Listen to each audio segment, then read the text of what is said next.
Assalamualaikum warahmatullahi wabarakatuh. Kami dari kelompok 5 akan menjelaskan sedikit mengenai materi kami yang berjudul penyakit autoimun dan terapi yang digunakan sampai sekarang, yang beranggotakan Al-Hanina Salsabila, Bayu Astutik, Firstio Anfasa Masudi, Hafiza Isra Putri, Hafiza Selna, Luciani Lisda Putri, dan juga Yurika Nurul Hidayah.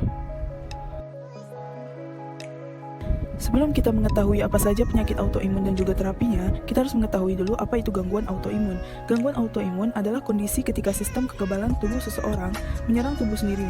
Normalnya, pada sistem kekebalan tubuh itu menjaga tubuh dari serangan organisme asing seperti bakteri maupun virus. Namun, pada seseorang yang menderita gangguan autoimun ini, sistem kekebalan tubuhnya melihat sel tubuh yang sehat sebagai organisme asing, sehingga sistem kekebalan tubuh akan melepaskan protein yang disebut autoantibodi untuk menyerang sel-sel tubuh yang sehat. Penyebab dari gangguan autoimun masih belum dapat dipastikan, namun ada beberapa faktor yang dapat mempengaruhi dari autoimun ini. Antara lain, yang pertama adalah genetik atau keturunan. Faktor risiko utama dari penyakit autoimun adalah faktor genetik. Yang kedua ada lingkungan. Ini termasuk gaya hidup, pola makan tidak sehat, misalnya lingkungan yang terpapar berbagai zat kimia. Yang ketiga ada hormon, yaitu terdapat asumsi bahwa penyakit autoimun terkait dengan perubahan hormon seperti saat hamil, melahirkan, ataupun menopause. Kemudian ada infeksi. Gejala autoimun juga dapat dipicu atau diperburuk infeksi tertentu. Salah satu penyakit autoimun yaitu rematik atau rheumatoid arthritis. Rematik atau radang sendi adalah penyakit autoimun yang menyerang sendi. Sistem kekebalan tubuh memproduksi antibodi yang menyerang pelapis sendi.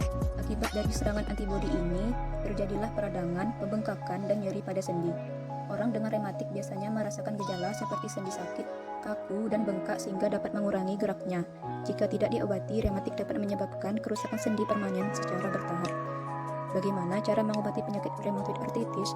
Hingga saat ini belum ada obat untuk menyembuhkan rheumatoid arthritis. Pengobatan yang dilakukan hanya bertujuan untuk mengurangi gejala peradangan sendi, mencegah dan memperlambat kerusakan sendi, mengurangi tingkat disabilitas akibat kekakuan sendi, serta membuat penyakit rheumatoid arthritis bisa tetap beraktivitas. Berikut ini pengobatan yang banyak dilakukan untuk mengobati rheumatoid arthritis. Nah, selanjutnya terapi pada pengobatan rematik. Yang pertama ada terapi okupasi. Terapi okupasi dapat menjadi pengobatan yang efektif untuk penderita rematik karena dapat membantu mereka merencanakan berbagai cara alternatif untuk menghadapi tantangan karena kondisi rematiknya. Selanjutnya ada fisioterapi. Cara ini bisa jadi obat rematik agar dapat bergerak lebih baik dan lebih aktif lagi, di mana beberapa gerakannya untuk merenggangkan sendi dan otot. Selanjutnya yaitu kiropraktik. Perawatan kiropraktik berfokus pada sistem saraf bersama dengan otot dan sendi. Terapi ini membantu mengurangi kekakuan sendi yang umumnya terjadi akibat rematik. Selanjutnya ada elektroterapi. Elektroterapi digunakan untuk merangsang otot atau syaraf dengan menggunakan impuls listrik. Selanjutnya yaitu hidroterapi. Hidroterapi memanfaatkan pengaruh daya apung air yang akan membuat beban terhadap sendi tubuh berkurang. Karena itu, latihan ini sangat cocok untuk mengatasi nyeri sendi dan kekakuan. Selanjutnya yaitu osteopati. Osteopati adalah kombinasi teknik perawatan yang mengutamakan hubungan antara struktur tubuh, tulang, otot, ligamen, dan jaringan-jaringannya, serta keseluruhan fungsi dan gerak tubuh. Perawatan ini dapat membantu mengurangi pembengkakan, nyeri, dan memperbaiki gerak tubuh. Selanjutnya yaitu pijat. Pijat pun dapat menjadi obat rematik untuk mengurangi nyeri dan juga akan mengurangi kekakuan sendi. Selanjutnya yaitu kompres air panas dan dingin. Terapi ini dapat membantu mengurangi nyeri sendi dan meningkatkan mobilitas sementara pada sendi yang kaku. Selanjutnya yaitu diet. Diet dapat membantu tubuh tetap sehat serta menghindari kemungkinan timbulnya penyakit lain, terlebih bagi penderita rematik. Biasanya untuk penderita rematik, dokter akan merekomendasikan diet yang kaya akan asam lemak omega 3 atau minyak ikan. Selanjutnya ada akupuntur. Akupuntur melibatkan penggunaan jarum untuk merangsang titik-titik tertentu pada tubuh sehingga dapat membantu mengurangi rasa sakit yang dirasakan penderita rematik. Selanjutnya yaitu olahraga. Bila penderita rematik tidak mengalami flare-up, nyeri, pembengkakan, atau kombinasi keduanya, mereka dapat melakukan beberapa kegiatan fisik seperti berolahraga yang dapat membantu memperkuat otot di sekitar persendian yang lemah akibat rematik. Contohnya seperti berenang dan bersepeda. Selanjutnya yaitu pembedahan. Sepertinya cara ini menjadi jalan terakhir untuk penderita rematik apabila berbagai pilihan pengobatan yang telah dilakukan tidak mendatangkan hasil positif. Pembedahan dapat memperbaiki sendi yang rusak, memperbaiki kelainan bentuk, dan mengurangi rasa sakit. Selanjutnya ada pengobatan rematik. Yang pertama ada NSAID. Obat golongan ini bukanlah untuk menyembuhkan, tetapi mengurangi rasa sakit dan pembengkakan.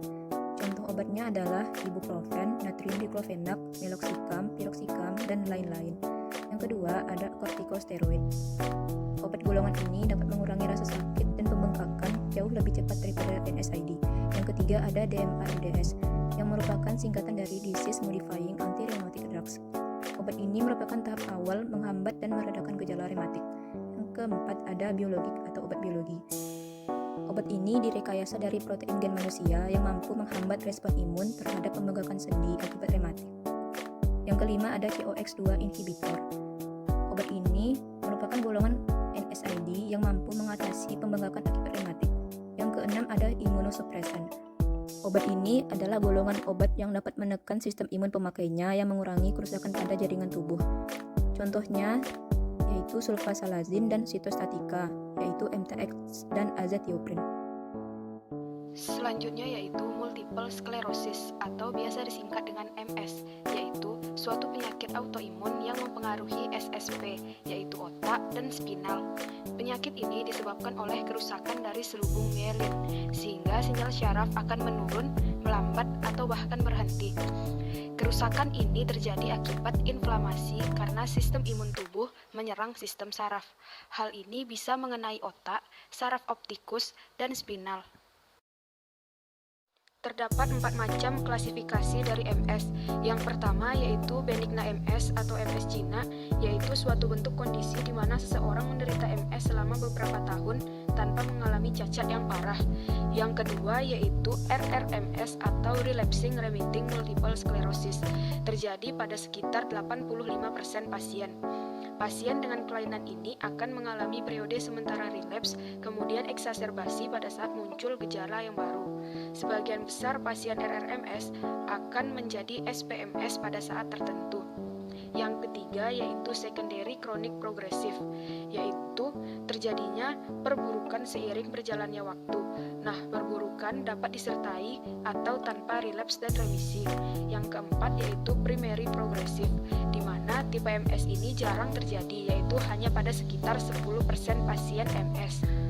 PPMS dikarakteristikkan dengan perburukan gejala secara perlahan-lahan sejak permulaan, tanpa relapse ataupun remisi.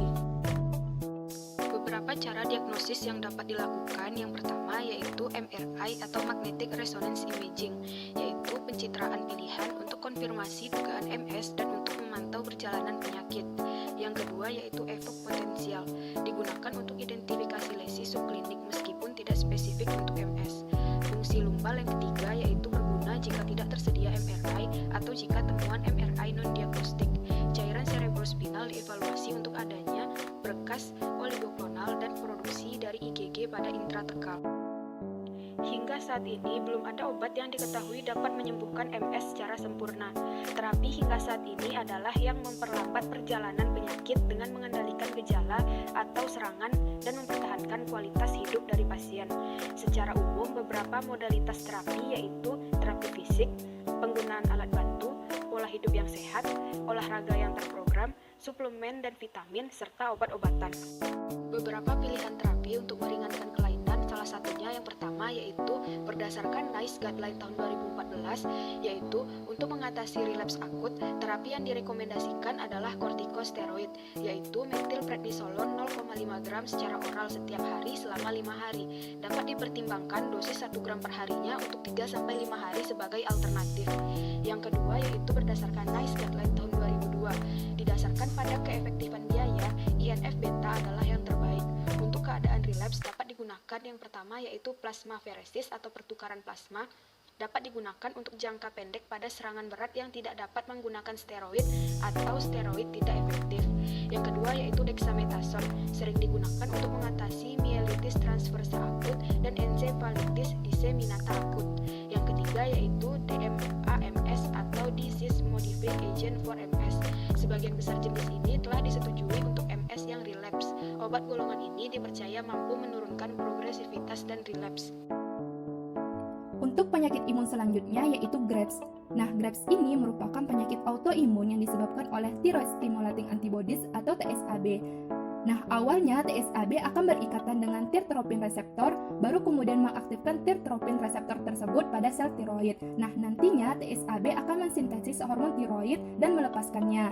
Nah, hal tersebut menyebabkan hormon tiroid meningkat dan menyebabkan hipertiroidisme atau kelebihan hormon tiroid di dalam tubuh.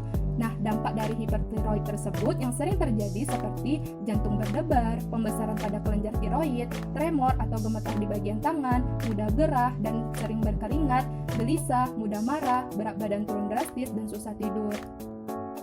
Nah, selain gejala-gejala tersebut, tanda khas dari penyakit Graves yaitu dermopati. Gejala ini ditandai dengan kulit yang memerah dan menebal. Nah, biasanya terjadi pada area tulang kering atau di bagian atas kaki. Nah, gejala khas selanjutnya yaitu ada oftalmopati, di mana terjadi peradangan atau gangguan pada sistem imun yang mempengaruhi otot dan jaringan di sekitar mata. Nah, selanjutnya yaitu faktor risiko penyakit Graves. Nah, yang pertama itu ada jenis kelamin, di mana penyakit Graves ini lebih sering diderita perempuan ketimbang laki-laki. Nah, yang kedua ada genetik, di mana riwayat penyakit Graves dalam keluarga dapat menyebabkan anggota keluarga tersebut menjadi lebih rentan terserang penyakit Graves. Nah, selanjutnya yaitu merokok. Nah, seorang perokok yang sedang menderita penyakit Graves akan semakin beresiko terkena Graves oftalmopati. Nah, selanjutnya yaitu menderita penyakit autoimun lain. Maksudnya di sini si penderita yang sudah mengalami penyakit autoimun seperti diabetes tipe 1 atau rheumatoid arthritis atau rematik lebih rentan terkena penyakit Graves. Nah, faktor resiko selanjutnya yaitu stres secara emosional atau fisik. Nah, stres dapat memicu seseorang terkena penyakit Graves, terutama seseorang yang gennya rentan terhadap penyakit Graves. Nah, selanjutnya yaitu diagnosis, di mana diagnosis penyakit Graves dapat ditegakkan pada pemeriksaan fisik seperti oftalmopati dan dermopati, di mana oftalmopati adalah kelainan bentuk mata seperti mata menonjol, sedangkan dermopati yaitu ditandai dengan kulit yang memerah dan menebal. Nah, biasanya terjadi pada area tulang kering atau di bagian atas kaki. Selain pemeriksaan fisik, juga menanyakan gejala yang timbul serta riwayat penyakit yang pernah diderita, baru kemudian memeriksa denyut nadi dan tekanan darah, serta melihat tanda-tanda tremor dan juga memeriksa kelenjar tiroid di leher untuk memeriksa apakah terjadi pembesaran atau tidak. Nah, berikut beberapa tes pendukung untuk pemeriksaan adanya penyakit Graves. Nah, tes yang pertama yaitu ada tes darah, di mana tes darah ini dilakukan untuk mengecek kadar hormon tiroid dan kadar hormon hipofisis atau pituitari yang untuk mengatur produksi hormon dari kelenjar tiroid, yaitu TSH, thyroid stimulating hormone. Nah, penderita Graves ditandai dengan kadar TSH yang lebih rendah dari batas normal, serta kadar hormon tiroid yang lebih tinggi. Nah, tes pendukung selanjutnya yaitu tes serapan iodium aktif, di mana iodium ini memang diperlukan oleh tubuh kita untuk membuat hormon tiroid. Dengan bantuan iodium radioaktif, nantinya akan terlihat kadar hormon tiroid di kelenjar tiroid melalui kamera khusus. Nah, hal tersebut dapat menentukan apakah hipertiroidisme disebabkan oleh penyakit Graves atau penyakit lain. Nah, kemudian tes pencitraan, di mana tes ini dilakukan untuk melihat pembesaran pada kelenjar tiroid. Nah, misalnya pada pasien yang sedang hamil, bisa dengan USG. Selain itu juga bisa menjalankan tes pencitraan lain seperti CT scan atau MRI. Nah, berikut beberapa pengobatan penyakit Graves. Yang pertama ada obat antitiroid, di mana obat ini berfungsi untuk menghambat produksi hormon tiroid yang dipicu oleh iodium. Selain sebagai terapi tunggal, obat antitiroid dapat dikonsumsi sebelum ataupun sesudah menjalani terapi iodium radioaktif sebagai pelengkap. Nah, contoh obatnya yaitu metimazol, carbimazol, dan propylthiouracil. Nah, pengobatan selanjutnya itu ada obat penghambat beta, di mana obat ini berfungsi untuk menghambat efek hormon tiroid pada tubuh. Nah, seperti detak jantung tidak beraturan, gelisah, tremor, keringat berlebihan, dan diare. Contoh obatnya yaitu propranolol, metoprolol, atenolol, dan nadolol. Nah, pengobatan selanjutnya yaitu terapi iodium radioaktif, di mana terapi ini bertujuan untuk menghancurkan sel tiroid yang terlalu aktif dan mengecilkan kelenjar tiroid, sehingga gejala akan berkurang secara bertahap. Nah, terapi ini tidak direkomendasikan pada wanita hamil, ibu menyusui, serta penderita yang bermasalah dengan penglihatan, karena dapat membuat gejala semakin memburuk. Nah, terapi ini nantinya akan menghancurkan kelenjar tiroid. Nah, pasien nantinya juga akan memerlukan tambahan hormon tiroid sintesis untuk meningkatkan jumlah hormon tiroid yang berkurang akibat terapi ini. Nah, selanjutnya yaitu pembedahan, di mana pembedahan ini dilakukan dengan mengangkat sebagian atau seluruh kelenjar tiroid pasien. Namun, hal ini beresiko menyebabkan kerusakan pada saraf pengatur pita suara. Selain itu, juga bisa terjadi kerusakan pada kelenjar paratiroid ataupun kelenjar-kelenjar kecil yang berdekatan dengan kelenjar tiroid yang berfungsi untuk menghasilkan hormon pengatur kadar kalsium dalam darah. Sama seperti terapi iodium radioaktif, pasien nantinya memerlukan terapi lanjutan berupa hormon tiroid sintesis untuk meningkatkan kadar hormon tiroid yang rendah akibat pengangkatan kelenjar tiroid. Nah, untuk catatan, operasi ataupun pembedahan pengangkatan tiroid ini baru akan dilakukan apabila pengobatan lain sudah diberikan namun tidak berhasil untuk mengatasi kondisi hipertiroid yang terjadi. Penyakit autoimun selanjutnya yaitu psoriasis. Psoriasis adalah peradangan pada kulit yang ditandai dengan adanya ruam merah, kulit kering, tebal, bersisik, dan mudah terkelupas. Beberapa faktor yang dapat memicu gejala psoriasis ini adalah merokok, mengkonsumsi minuman beralkohol, stres, kekurangan vitamin D, infeksi, cedera kulit, terjadinya perubahan hormon, dan penggunaan obat-obatan tertentu. Gejalanya ini berbeda-beda tergantung jenisnya dan dapat hilang timbul. Bisa beberapa hari ataupun beberapa minggu, kemudian dia hilang, hingga akhirnya dia muncul kembali. Psoriasis ini biasanya terdapat pada tangan, kaki, leher, dan muka. Sejauh ini, peneliti belum dapat memastikan alasan utama penyebab terjadinya psoriasis. Namun diduga kuat penyebabnya adalah faktor imunitas. Defek genetik pada psoriasis dapat diekspresikan pada salah satu dari ketiga jenis sel, yaitu limfosit T, sel penyaji antigen, atau keratinosit. Keratinosit psoriasis memerlukan stimuli untuk aktivitasnya. Lesi psoriasis yang matang umumnya penuh dengan sebukan limfosit T di dermis, yang terutama terdiri atas limfosit T CD4 dengan sedikit sebukan limfositik dalam epidermis. Pada umumnya, pada lesi baru lebih didominasi oleh sel limfosit T CD8. Pada lesi psoriasis terdapat sekitar 17 sitokin yang produksinya bertambah. Selain itu, sel Langerhans juga berperan dalam imunopatogenesis psoriasis. Terjadinya proliferasi epidermis dimulai dengan adanya pergerakan antigen, baik endogen maupun eksogen oleh sel Langerhans. Pada psoriasis, pembentukan epidermis lebih cepat, hanya 3 sampai dengan 4 hari, sedangkan pada kulit normal lainnya membutuhkan waktu 27 hari. Berikut adalah pilihan pengobatan untuk pasien psoriasis. Yang pertama, pengobatan topikal. Pengobatan ini bertujuan untuk meredakan gatal dan peradangan, mengurangi kulit bersisik, serta menghambat pembentukan sel kulit baru.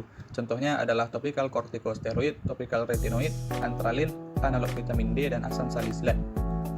Yang kedua adalah terapi cahaya. Prosedur ini dilakukan bila tidak dapat lagi ditangani dengan pengobatan topikal. Pengobatan ini menggunakan sinar UV, yaitu UVA dan UVB. Khusus UVA dapat dikombinasikan dengan obat jenis Soralen seperti metoxalin agar kulit menjadi lebih sensitif. Atau dapat juga menggunakan cahaya matahari. Cahaya matahari ini dapat membunuh sel darah putih yang overaktif yang menyerang sel kulit sehat dan menyebabkan pertumbuhan sel yang cepat. Yang ketiga, pengobatan sistemik.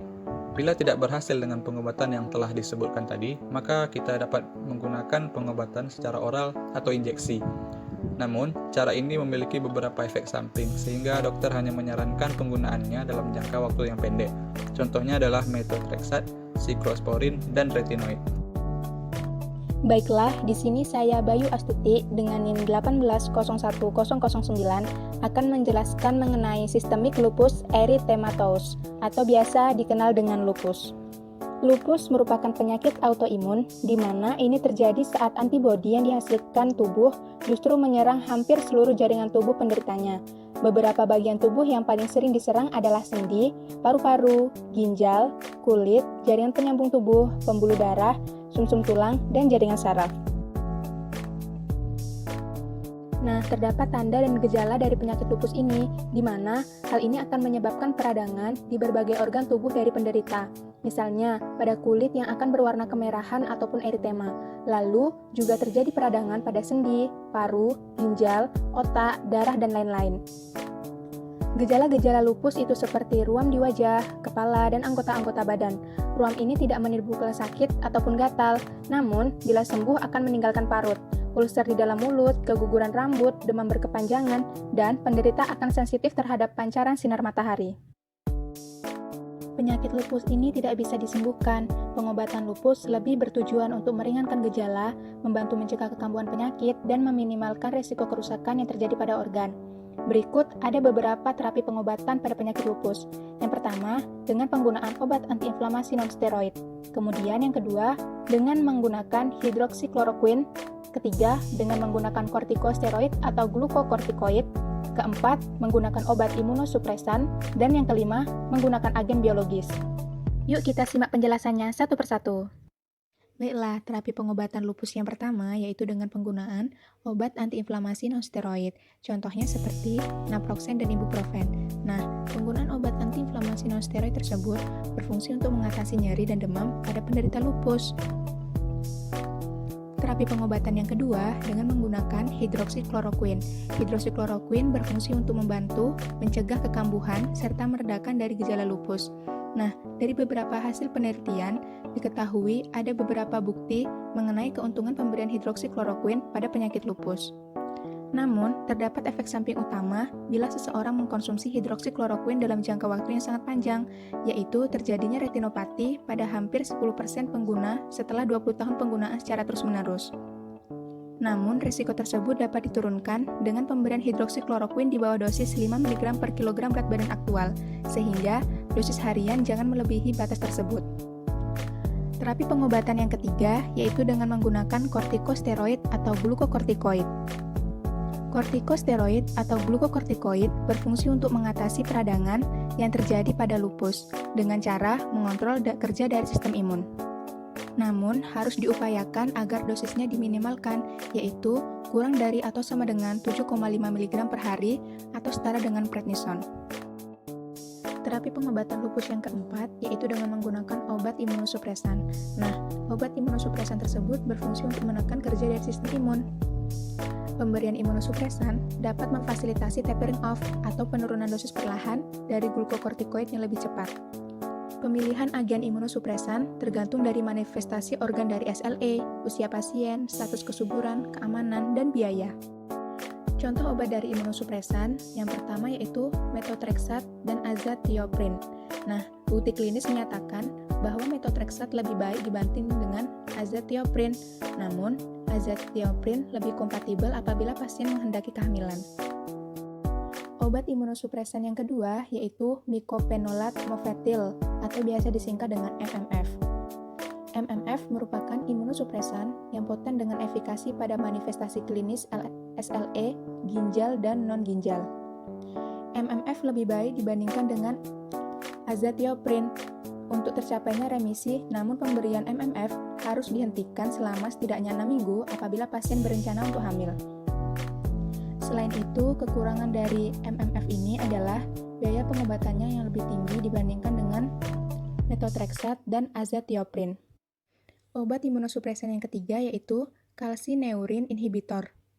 Contohnya seperti cyclosporin dan tacrolimus. Obat ini berfungsi untuk menekan sistem imun dengan mencegah produksi interleukin 2 oleh sel TCNI.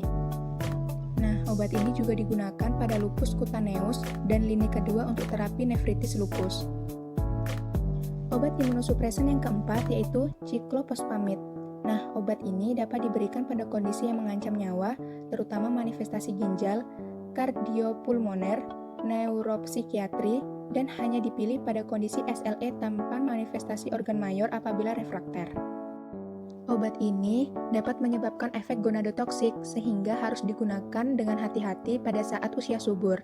Risiko lain yang dikaitkan dengan obat ini adalah meningkatnya risiko keganasan dan infeksi pada penderita lupus. Terapi pengobatan lupus yang terakhir yaitu dengan menggunakan agen biologis. Agen biologis ini berfungsi untuk mengurangi jumlah protein tertentu yang dapat memicu lupus. Nah, saat ini penggunaan agen biologis semakin mendapat tempat dalam tata laksana penyakit lupus. Terdapat beberapa hasil penelitian yang menunjukkan bahwa ada keuntungan apabila diberikan terapi yang menargetkan sel B. Contohnya seperti belimumab, yaitu antibodi dengan target B limfosit stimulator. Nah, belimumab dipertimbangkan untuk diberikan pada SLE yang tidak terkontrol dengan pengobatan lini pertama. Adapun rituximab yang merupakan antibodi anti-CD20 yang digunakan secara off-label untuk SLE dengan gejala renal dan non-renal, terutama untuk hematologi yang berat dan refrakter terhadap pengobatan lainnya. Nah, selain obat-obatan di atas, penderita lupus juga dianjurkan untuk menjalani gaya hidup sehat agar pengobatannya berjalan dengan efektif. Yang harus dilakukan yaitu melindungi kulit dari paparan sinar matahari secara langsung, rajin berolahraga, beristirahat dan tidur yang cukup, menerapkan pola makan yang sehat seperti memperbanyak konsumsi buah, sayur, dan biji-bijian utuh, serta mengkonsumsi vitamin dan suplemen, contohnya seperti vitamin D. Nah, seperti yang kita ketahui, bahwa defisiensi ataupun kekurangan vitamin D dapat memicu penyakit autoimun nih teman-teman. Jadi, salah satu hal yang bisa dilakukan untuk memaksimalkan pengobatan penyakit autoimun adalah dengan mengkonsumsi vitamin D. Selain sebagai bahan baku pembentukan tulang dan gigi, vitamin D ini juga berfungsi untuk mengatur keseimbangan kalsium dan fosfat dalam darah. Nah, vitamin D juga disebut berkontribusi besar dalam mempertahankan kekebalan tubuh. Nah, apabila seseorang mengalami kekurangan vitamin D, dia dapat terpengaruh terhadap gen-gen yang berkaitan dengan beragam jenis penyakit seperti kanker dan gangguan autoimun seperti multiple sclerosis, rheumatoid arthritis, dan diabetes tipe 1, bahkan kepikunan ataupun demensia. Oleh karena itu, cara mengatasi kekurangan vitamin D ini sangat penting dalam tubuh. Selanjutnya yaitu menghindari konsumsi alkohol, karena alkohol bisa berinteraksi dengan beberapa obat lupus lainnya. Baiklah, di sini saya akan menjelaskan tentang diabetes mellitus tipe 1. Diabetes tipe 1 adalah kondisi yang ditandai dengan tingginya kadar gula atau glukosa dalam darah. Diabetes tipe 1 ini merupakan penyakit autoimun, yaitu suatu kondisi ketika sistem kekebalan tubuh berbalik menyerang sel tubuh yang sehat. Pada penderita diabetes tipe 1, sistem kekebalan tubuh menyerang dan menghancurkan sel beta di dalam pankreas yang berfungsi untuk menghasilkan insulin. Akibatnya, produksi insulin dalam tubuh itu menjadi terhenti. Bila sel beta dalam pankreas hancur dan tidak mampu lagi memproduksi insulin, maka gula tidak dapat masuk ke sel. Kondisi ini yang menyebabkan gula menumpuk dalam darah dan memicu kadar gula dalam darah itu menjadi tinggi. Salah satu faktor yang menyebabkan diabetes tipe 1 itu adalah genetik, yaitu individu yang memiliki keluarga inti yang dengan diabetes tipe 1. Hal ini diduga terkait gen HLA yang berfungsi menghasilkan protein untuk sistem kekebalan tubuh. Kemudian yaitu terapi yang digunakan pada penyakit diabetes mellitus tipe 1. Yang pertama yaitu pemberian insulin. Pemberian insulin ini ada dengan dua cara. Yang pertama yaitu dengan suntikan insulin dan yang kedua dengan pompa insulin. Yang pertama yaitu dengan cara suntikan insulin. Insulin ini diberikan beberapa kali dalam sehari. Pemberian ini dilakukan dengan cara suntikan, karena apabila insulin diberikan dalam bentuk pil, maka insulin ini akan dicerna di dalam lambung dan tidak masuk ke dalam aliran darah. Jenis insulin yang diberikan adalah kombinasi antara insulin kerja cepat dan insulin kerja panjang dengan dosis suntikan 2 kali atau dapat ditingkatkan menjadi 3-4 suntikan sehari. Yang kedua yaitu dengan cara pompa insulin. Pompa insulin ini diprogramkan untuk memasukkan insulin ke dalam tubuh secara terus-menerus, sedikit demi sedikit. Hal ini untuk menjaga kadar gula dalam darah selalu normal. Pengobatan dengan insulin harus disertai dengan pemeriksaan kadar gula darah secara rutin, guna memastikan selalu dalam batas normal. Pasien yang menjalani pengobatan dengan pompa insulin disarankan menjalani pemeriksaan kadar gula darah minimal 4 kali sehari dengan alat glukometer. Selain pemeriksaan mandiri, pasien juga disarankan untuk menjalani tes HbA1c tiap 2-6 bulan. Tes HbA1c akan menunjukkan rata-rata kadar gula darah pasien dalam 2-3 bulan terakhir dan mengevaluasi apakah pengobatan pada pasien berjalan dengan baik. Pada penderita diabetes, target HbA1c kurang dari 7%. Yang kedua yaitu sistem pankreas buatan. Sistem pankreas buatan adalah serangkaian alat yang dirancang untuk meniru kemampuan organ tersebut dalam mengatur kadar gula darah. Perangkat ini terdiri dari pompa insulin, continuous glucose monitoring atau CGM, dan alat yang menghubungkan keduanya yang digunakan sebagai kontrol dan pengatur dosis. Yang ketiga yaitu diet sehat. Diet sehat ini untuk membantu proses penyembuhan, pasien dapat mengonsumsi makanan tinggi serat dan rendah lemak seperti gandum, sayur, dan buah-buahan. Pasien juga disarankan mengurangi asupan karbohidrat dan produk makanan hewani. Yang keempat yaitu olahraga. Bila seseorang melakukan olahraga secara rutin, disarankan untuk memeriksa gula darah lebih sering. Hal ini agar asupan nutrisi dan dosis insulin yang diberikan sesuai dengan yang dibutuhkan tubuh. Yang kelima yaitu obat-obatan. Yang pertama adalah aspirin. Obat ini untuk menjaga kesehatan jantung pasien. Yang kedua, obat tekanan darah tinggi. Obat penghambat enzim pengubah angiotensin atau ACE inhibitor dan angiotensin 2 reseptor blocker atau ARB dapat diberi guna menjaga kesehatan ginjal pasien. Jenis obat di atas diberikan pada pasien dengan tekanan darah di atas 140/90 mmHg. Yang ketiga yaitu obat penurun kolesterol. Obat ini diberikan agar kadar kolesterol selalu terjaga. Baiklah, sekian penjelasan dari kami. Apabila ada kesalahan, kami mohon maaf. Dan terima kasih telah menyaksikan video tentang materi ini. Saya tutup. Wabillahi taufik walhidayah. Wassalamualaikum warahmatullahi wabarakatuh.